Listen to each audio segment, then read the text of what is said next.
Outside Bethlehem's hospital earlier this month, Ismail Hawaja sat sick with grief.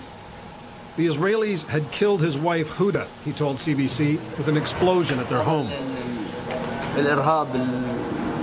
As is often the case, his story of abuse by soldiers couldn't be verified. The army had nothing to say, and what was happening inside the refugee camp was off limits to foreign reporters.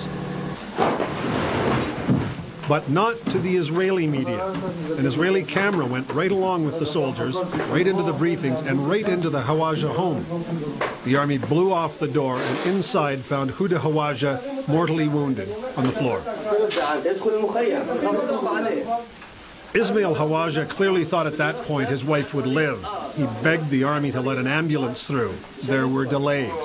The camera captured the terror of the woman's young daughter and her brother's attempt to stop her from showing the soldiers her fear. After the mother was finally taken out, one of the soldiers spoke to the news crew. I don't know what we're doing here, he said. Purification, maybe. It's dirty here. I don't know why a good Hebrew boy should be here so far from his home. Another soldier said he approved of the operation and that it really wasn't so bad. The soldiers then tore the house apart, evidently looking for weapons.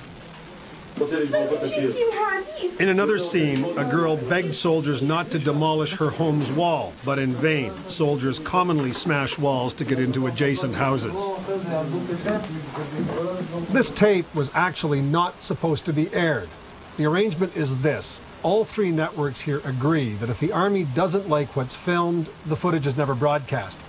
In this case, the army decided this tape was too embarrassing, too damaging, so it ordered it shelved. But this past weekend, Israel's Channel 2 decided to break the embargo, and the army and the government and a lot of viewers did not like what they saw. So, this Israeli official, who strongly condemns Palestinian censorship, had this to say. I would have expected, a little bit more, I would call it self-censorship on the part of the Israeli media. Israel's second biggest newspaper splashed it all over page 1 today under the headline, "Gaffe." The army, after trying to suppress distribution of the pictures, expressed contrition for its soldiers' actions. Our action is so difficult to be done that it's, I would say, to the extremities of acceptance. And regarding the delay in evacuating Huda Hawaja, the army said this. It's a mistake.